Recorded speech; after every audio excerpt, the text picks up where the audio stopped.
Maulang bati po sa lahat ng makakarinig ng kwento ko. Ako po si Cesar. Mahirap kalimutan yung mga karanasan na totoong nangyari sa mga kamag-anak ko. Naging bahagi rin kasi ako. Nasaksihan ko dahil nakitira ako sa bahay nila ng medyo matagal ding panahon. Unang tira ko sa kanila ay nung magte-take pa lang ako ng exam para sa kurso ko. Ang Tito Roy ko na nakakatandang kapatid ng tatay ko ang nakatira noon sa bahay nila kasama yung anak na si Nistal at pangalawang asawa na si Tita Claire. Ang tunay na asawa talaga ni Tito na si Tita Amy ay nasa ibang bansa. Matagal na silang hiwalay. Mga 4 na taon na mula pa man daw nang mag-abroad si Tita Amy. Naiwan sa pangangalaga ni Tito yung pinsan kong sabihin na nating special child. Ang totoo Sir Neb, hindi ko alam ang eksaktong kondisyon ng pinsan ko. May katawagan talaga roon pero nakalimutan ko na. Basta hindi siya normal kumilos at mag-isip. Tawagin na lang natin siyang Nistal. Kahit ganun yung pinsan ko ay nakikita ko naman na matyaga siyang inaasikaso ng madrasta niya. May mga pagkakataon nga lang na tingin ko pinipigilan lang ni Tita Claire na magalit. Alam niyo yun? Yung tipong gustong gusto na rin niyang magwala kapag pinagwawalaan siya ni Nistal. Kapag hinahagis ni Nistal yung pagkain o kaya ay nagpupupo sa sahig o umiihi sa kama. Pero minsan lang naman yun. Madalas ay magkasundo na rin sila. Malambing din kasi si Nistal. Lagi siyang yumayakap at kumakandong pa kay Tita Claire at kay Tito Roy. Kahit na ang edad niya ay nasa 14 na. Tapos tuwang-tuwa siya kapag nakakatanggap siya ng padala mula sa tunay niyang mami. Hindi nakakalimot si Tita Amy na suportahan yung anak niya. Nung magbuntis si Tita Claire, naging mainitin ang ulo niya. Konting pagkakamali ni Nistal ay napapagalitan talaga siya. Isang gabi pa nga, may narinig akong pinag-uusapan nila ni Tito Roy. Naiihi ako nun kaya lalabas sana ako ng kwarto para magbanyo. Pero hindi agad ako nakalabas kasi nakita kong nasa sala sila at meron ngang pinag-uusapan.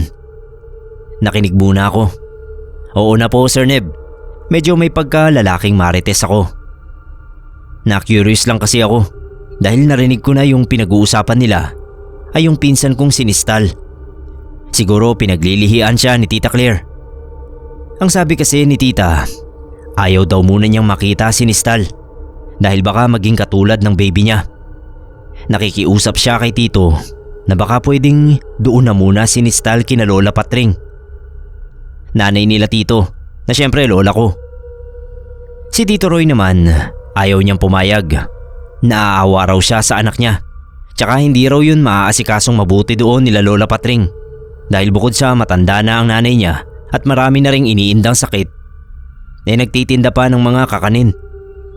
Tapos ayun, may pagtatalo nang naganap sa pagitan nila. Para maawat yun lumabas ako ng silid. Kumamot ako ng ulo. Kunwari ay nagising ako sa lakas ng mga boses nila. Yun ang sinabi ko para maisip nila na napapalakas ang pagtatalo nila. Baka marinig ng mga kapitbahay. Ayun at tumigil sila. Nakasimangot na pumasok ng kwarto nila si Tita Claire. Mula noon Sir Neb, napansin ko na hindi na naging maganda ang pakikitungo ni Tita kay Nistal. Naging matabang na. Lalo na kapag nasa trabaho si Tito. Minsan nga kahit wala namang ginagawa si Nistal, bigla na lang niyang pinapagalitan. Pinapaalis sa harap niya. Ayaw daw niyang makita. Umiiyak tuloy si Nistal. Naawa ako sa pinsan ko kaya hindi ako nakatiis. Sinabi ko kay Tito Roy, ba't ka ako ganun si Tita Claire? Dati naman ang bait-bait niya kay Nistal. Sabi naman ni Tito, baka raw gawa ng paglilihi. Si Nistal ang pinaglilihian. Ganun daw talaga. Kapag napaglihian ng isang tao o bagay, pwedeng gustong gusto at pwede rin naman na ayaw na ayaw. Huwag daw akong mag-alala. Babalik din ang dating ugali ni Tita kapag nakaraos na sa stage ng paglilihi. Si Tita Amy nga raw dati si Lolo ang napaglihian. Ayaw na ayaw daw makita ang lolo ko. Isang madaling araw, habang nagre-review ako sa kwartong pinagamit nila sa akin, narinig kong parang umuungol sa kabilang kwarto si Nistal. Para bang nahihirapang huminga. Napalabas tuloy ako ng kwarto. Pinuntahan ko siya sa silid niya. Pagkapunta ko ron, nakita kong nakahiga siya sa kama ng tuwid na tuwid ang mga kamay at paa. Parang naninigas habang tumitirik ang mga mata at sige sa pag-ungol. Natakot ako. Kinatok ko agad sina Tito sa kwarto nila. Agad naman din nilang pinuntahan tapos sinugod nila sa ospital. Pag uwi nila, kinamusta ko agad si Nistal. Hindi kasi nila kasama nung umuwi. Sabi ni Tito, kailangan pang obserbahan ang kalagayan ng pinsan ko. Kaya inadmit muna sa ospital. Babalik din daw doon si Tita Claire para magbantay. Kukuha lang ng mga gamit. Hindi kasi pwede si Tito dahil may trabaho siya. Tinanong ako ni Tito Roy kung pwede raw ba na ako muna yung pumalit kay Tita Claire kapag may oras ako. Siyempre umuo ako. Hindi ko naman yun matatanggihan dahil malaki ang utang na loob ko kay Tito. Tsaka isa pa, concern talaga ako sa pinsan ko. Lalo na at si Tita Claire ang magbabantay sa kanya. Di ba nga, pinaglilihian siya. Buti na lang puro pagre-review pa lang ang ginagawa ko nun.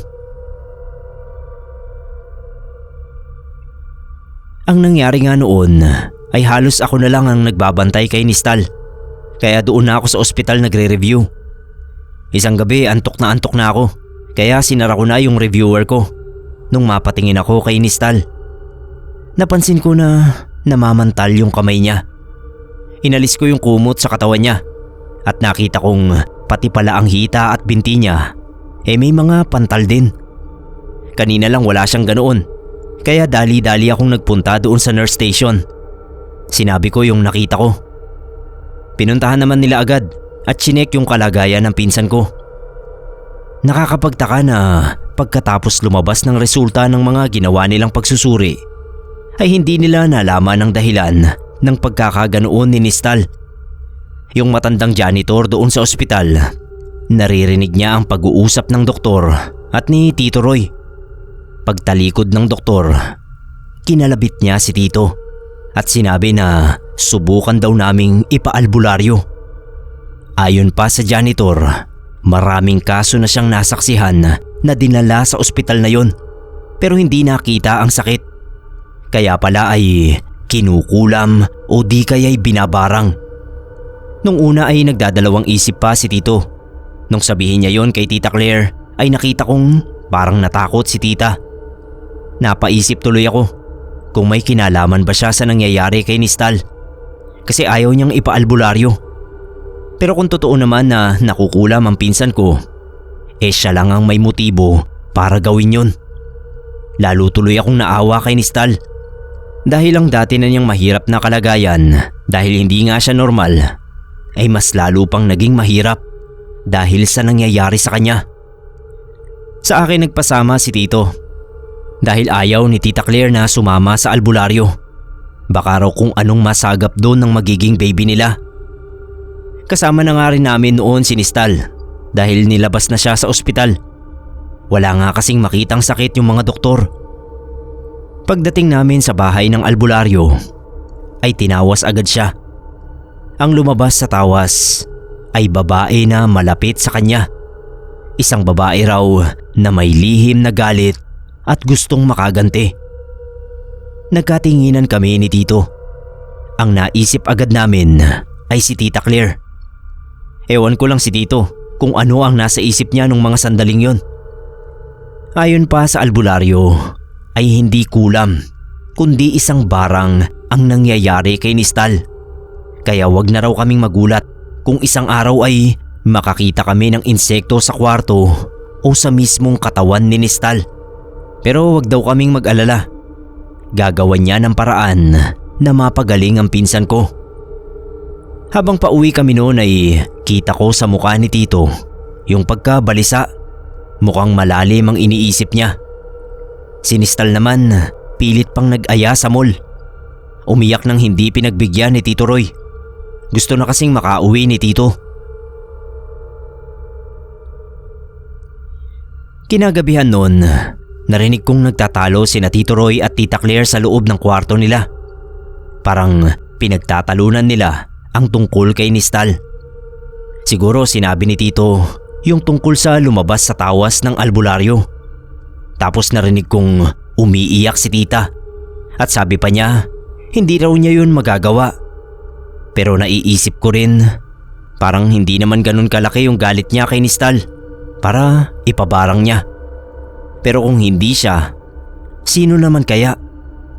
Nawawala tuloy ako sa focus sa pagre-review nun kasi natutuon yung atensyon ko sa problema nila na problema ko na rin dahil nga nakikitira ako sa kanila. Pagkalipas ng mga ilang araw, umasa kami na bubuti na yung kalagayan ni Nistal dahil ginagamot naman siya ng albularyo. Pero Sir Neb, kabaliktaran ang nangyayari. Sa halip na bumuti ang kalagayan ng pinsan ko, ay lalo pang lumala. Halos mamagana yung katawan niya sa pamamantal. At tama yung albularyo. Mukhang nababarang nga. Dahil pagpasok ko isang araw sa kwarto niya, ay nakita kong may mga insektong nagliliparan sa loob. Binugaw ko ng binugaw palabas ng kwarto niya.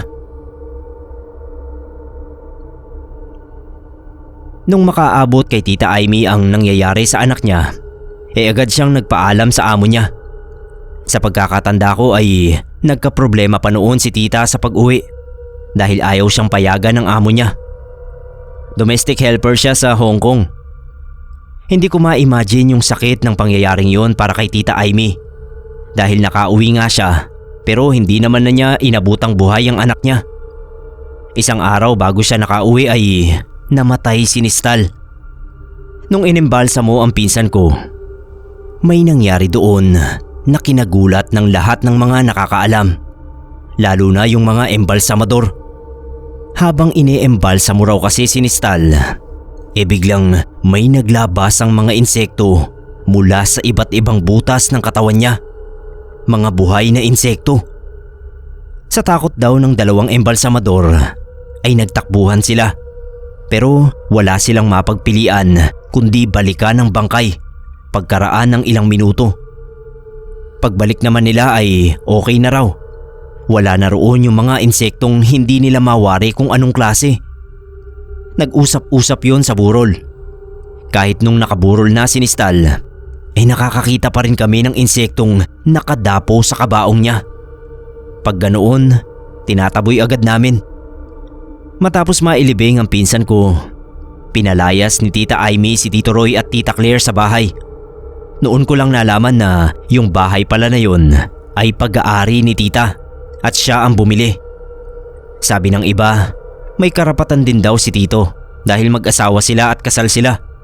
Pero para walang gulo, ay pumayag na lang si Tito Roy at umalis kasama si Tita Claire.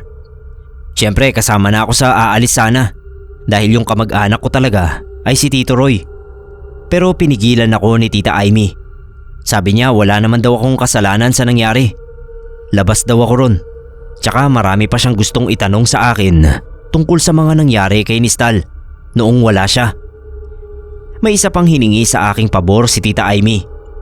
Kung pwede raw, tauhan ko muna yung bahay dahil pagkatapos ng binabalak niyang gawin ay babalik din siya sa Hong Kong. Wala naman siyang mapapatirang kamag-anak doon dahil puro may kanya-kanyang buhay na sa Mindanao yung mga kamag-anak niya. Wala siyang kapatid at matagal na ring namatay yung mga magulang niya. Kaya pumayag ako sa pakiusap niya na ako na muna ang tumao roon pansamantala. Kasi ayaw din niyang paupahan dahil nandoon yung alaala ng anak niya. Hindi niya gusto na may ibang tumira. Ako naman sinabi ko lang kay Tita Amy kung ano ang totoo. Sabi ko okay naman yung pag-aalaga ni Tita Claire kay Nistal. Maliban na lang nung mapaglihian. Pero hindi rin naman kako ganun kagrabe. Parang isang ina lang din na naiinis sa anak. Tingin ko hindi 100% na naniwala sa akin si Tita Amy.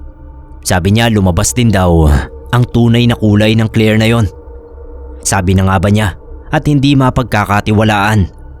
Tapos yung mga kapitbahay naming walang magawa sa buhay, narinig kong sinusulsulan pa nila si Tita na ipabarang din si Tita Claire. gumanti raw dahil buhay ng anak niya ang nawala. Isang gabi pag uwi ko galing sa kaibigan ay nadatnan ko si Tita Amy na nakaupo sa sala. Kanina pa raw niya ako hinihintay. Kaya pala ay gusto niyang magpatulong na maghanap ng mangkukulam o mambabarang. Hindi raw kasi siya matahimik hanggat hindi niya nabibigyan ng katarungan ang pagkamatay ng anak niya. Hindi agad ako nakaimik nun. Hindi ko kasi alam kung aayunan ko ba siya o kukontrahin. Kapag kinontra ko baka magalit sa akin at palayasin din ako ron. Wala pa naman akong budget para maghanap ng dorm dahil dumadaan din sa krisis ang pamilya namin nun. Naramdaman yata ni tita na nag-aalangan ako. Kaya sinabi niya sa akin na wag akong mag-alala. Siya na ang bahala sa ibang pangangailangan ko sa pera. Basta tulungan ko lang daw siya. Hindi na talaga ako nakatanggi, Sir Neb. Wala naman akong kilalang mangkukulam o mambabarang. Pero sabi ko kay tita, may alam akong albularyo.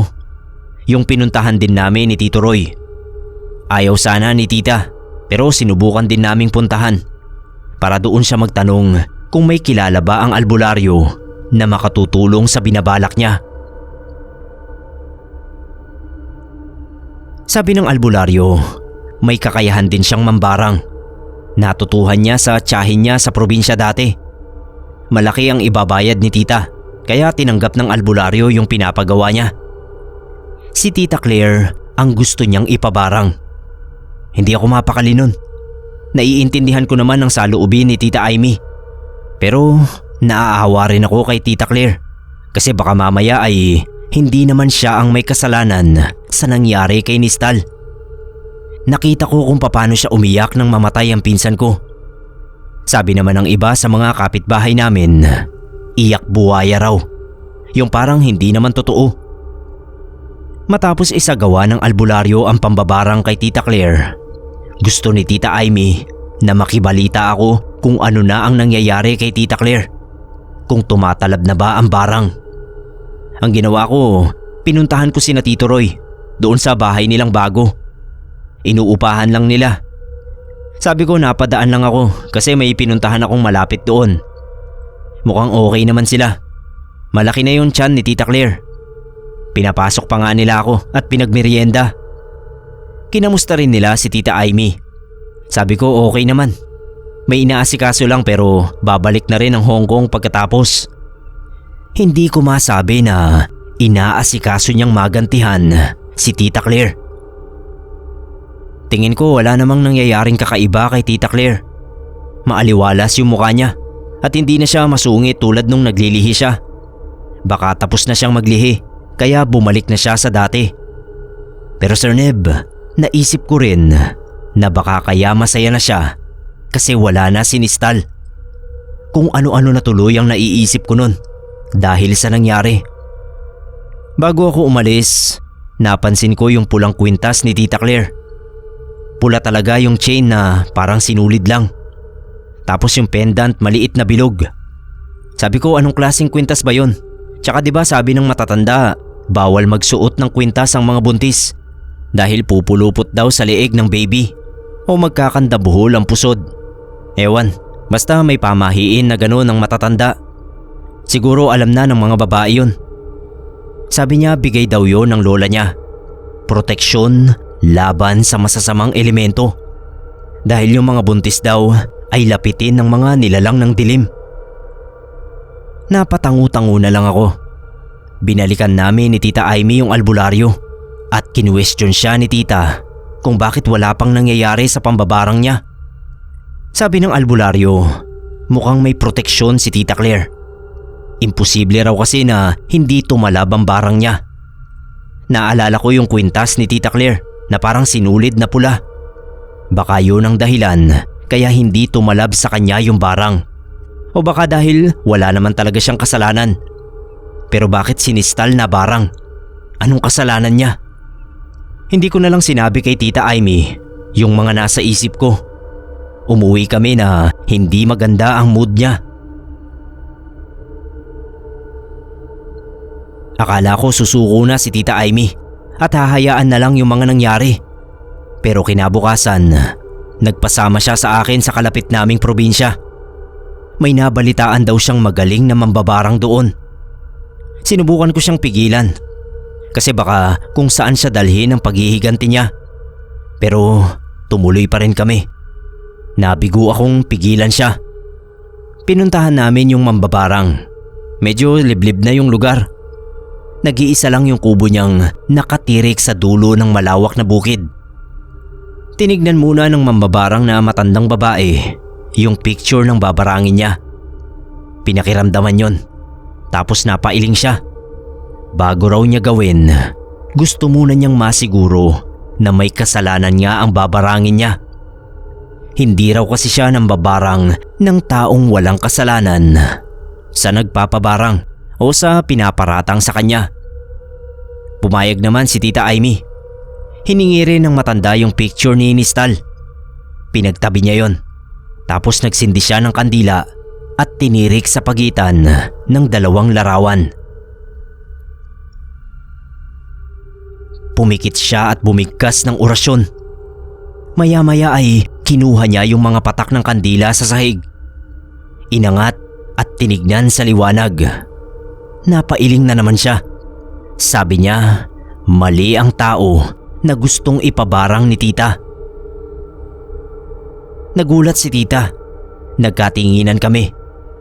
Pinakita sa amin ng mambabarang ang hugis ng nabuong patak ng kandila. Isang babaeng matanda daw yon. Nakasalamin at malapit din sa pamilya namin.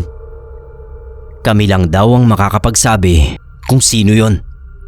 Bumalik na lang daw kami kapag natukoy na namin kung sino ang imaheng nabuo ng kandilang inorasyonan niya. Isa lang naman ang matandang babae na nakasalamin na kamag-anak namin, si Lola Patring, ang nanay ni Tito Roy na biyenan ni Tita. Habang sakay kami ng bus, sinabi sa akin ni Tita na dadaan kami sa bahay ni Lola Patring. Noong araw pa man, alam ko na hindi sila magkasundo, kaya nga bumukod sila ni Tito. Ayaw ni Lola Patring kay Tita Amy dahil dati nila siyang kasambahay. Yun ang kwento sa akin ng mama ko. Pero umikot na nga yung mundo at sila Lola Patring ay naghirap. Nagtitinda na lang ng kakanin at si Tita Amy naman ang medyo nakaangat ng makapag-abroad. Pagdating namin sa bahay ni Lola Patring ay madilim. Akala nga namin walang tao at naiwan lang na nakabukas yung pinto. Pero maya-maya ay narinig namin na pababa ng hagdan si Lola Patring. Parang hindi nga siya nagulat nung makita kami. Para bang inaasahan na niya ang pagdating doon ni Tita. Direkta agad ang tanong ni Tita Amy. Ni hindi nga siya nagmano sa biyenan niya. Ang tanong agad niya, anong kinalaman ni Lola sa pagkamatay ng anak niya? Kumunot yung noo ni Lola Patring at direkta rin ang naging sagot sa kanya. Walang pagtanggi, Sir Neb. Ang sabi niya, kung meron man daw dapat magtaas ng boses at magalit, ay siya yun. Dahil may masamang bagay na inilihim sa kanya si Tita Amy. Natigilan si Tita. Parang nabigla siya sa sinabi ng biyenan niya. Pero saglit lang yun. Binalik niya kay Nistal ang usapan. Sabi niya wala raw awa si Lola sa apo niya. Sa sagot ni Lola Patring, doon naman ako nabigla nang sabihin niya na hindi niya apo si Nistal, kundi anak ng asawa niya at ni Tita Amy. Nanlaki talaga yung mga mata ko. Paano nangyaring anak ni Lolo ang anak ni Tita? Nalinawan ako nung umiiyak na sinabi ni Tita na kung inamin niya yun dati sa biyenan niya na pinagsamantalahan siya ng biyenan niyang lalaki at si Nistal ang naging bunga, tsak na hindi siya paniniwalaan. Talaga namang hindi naniwala si Lola na pinagsamantalahan siya ni Lolo. Ang hinala ay nagkaroon talaga sila ng relasyon. Tapos ayun na, nagpalitan na sila ng maaanghang na salita. Nagsumbatan tungkol sa mga nangyari noong araw pa. Inawat ko naman siyempre, pero pareho silang mainit. Hanggang sa madulas si Lola Patring at nasabi niyang dapat lang kay Nistal ang ginawa niya at isusunod daw niya si tita para magsama-sama na sila sa impyerno nila lolo. Lalong sumiklab ang galit ni tita. Tumakbo siya sa kusina. Gusto niyang saksakin si lola. Buti na lang at naawat ko. Pilit kong kinuha yung kutsilyo sa kamay niya at hinila si tita palabas ng bahay ng lola ko. Habang pauwi kami, naalala ko yung sinabi ni tito na napaglihian ni tita Aimee si lolo. Ayaw na ayaw daw makita. Naisip ko, hindi siguro napaglihian ni tita ang lolo, kundi ayaw talaga niyang makita dahil nga sa ginawa sa kanyang kahalayan. Hindi naman sana matutuklasan ni Lola Patring ang lihim na yon ni tita kung hindi lang niya nahalungkat sa mga gamit ni lolo ang isang sulat na humihingi ng tawad kay tita Aimee dahil sa nagawa niya. Tapos nagbilin na huwag pababayaan ang anak nilang si Nistal. Pagkalipas ng napakaraming taon ay noon lang niya natuklasan yun. Buo sa isip ni lola na ginamit lang ni tita si Tito Roy para magkaroon ng ama si Nistal dahil hindi pwedeng si lolo. Pero nung nasa bahay na kami, parang mas naniwala naman ako sa kwento ni tita. Napaupo siya sa sofa, umiiyak pa rin. Naupo rin ako sa tabi niya. Tinanong ko kung alam ba ni Tito Roy na hindi niya anak si Nistal. Umiling si tita. Pero minahal daw talaga niya si Tito. Kaso nga nung naninilbihan pa siya bilang kasambahay at kasalukuyang nanliligaw sa kanya si Tito Roy, ay tsaka siya ginapang ng amo niyang lalaki. Yun nga si lolo. Pinagbantaan siya at palibhasa nga ay wala siyang kamag-anak dito, kaya natakot siya sa banta. Kaya nanahimik na lang siya. Naisipan niyang sagutin na si Tito. Tapos nung sila na, ay inaya niyang bumukod sila para makalayo na sila kay lolo. Nung bumukod na sila, tsaka niya nalaman na nagdadalang tao na siya. Hindi na sinabi ni tita kung paano nalaman ni lolo. Nakita yata yung pregnancy test niya bago pa sila makalipat ng bahay. Parang ganun yung kwento ni tita dati. Tapos hindi niya nagawang itanggi. Ang gulo-gulo raw ng isip niya nun.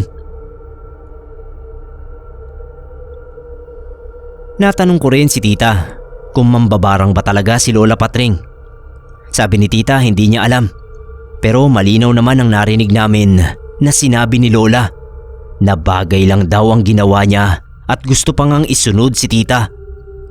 Sobra rin akong naapektuhan sa mga nangyayari nun. Hindi ko alam kung paano ko palulubagin ang loob ni tita Aimee. Hindi ko rin alam kung paano siya pipigilan nung magdesisyon siyang babalik daw kami sa mambabarang. Sabi niya hindi siya matatahimik hanggat hindi niya nabibigyan ng katarungan ang pagkamatay ng nag-iisa niyang anak. Kahit pabunga ng pananamantala sa kanya si Nistal, ay mahal na mahal niya ang anak niya. Hindi ko maiwasan na makaramdam ng takot para naman sa lola ko. Naawa rin kasi ako kasi nga matanda na siya. Kaso naman kasi yung ginawa niya sa pinsan ko, hindi rin talaga makatarungan. Dapat ay binaon na lang niya sa limot ang pagkakasalang yun ni lolo at pinatawad na lang din niya. Total naman ay nakabaon na sa lupa si lolo. Bakit dinamay pa niya si Nistal na ilang taon din naman niyang tinuring na apo dahil ang alam niya ay anak ng anak niya. Hindi lang nga raw talaga inalagaan ni lola si Nistal kahit nung bata pa kasi mahirap daw alagaan at hindi nga normal na bata. Desidido na talaga si tita na ipabarang si lola. Gusto niya na maranasan din ng biyenan niya ang pinaranas kay Nistal. Nung araw na yon, hindi ako mapakali.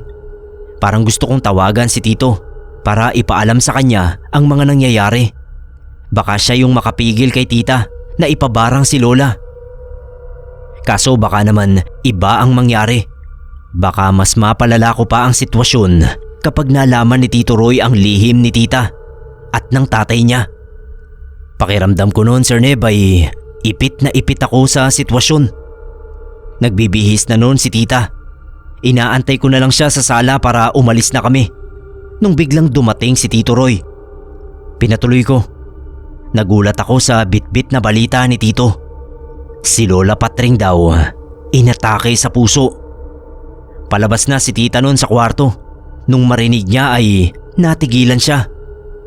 Iniwan ko sila ni Tito Roy para makapag-usap. Hindi na ako nakinig sa kung ano man ang pinag-uusapan nila. Nung paalis na si Tito, nakita kong tinapik pa siya sa balikat ni tita. Sabi ko kay tita, hindi na matutuloy ang lakad namin. Parang inadya ng Diyos ang nangyari. Siguro para maiwas na si tita sa paghihigante. Pero hindi pala masaya si tita sa nangyari.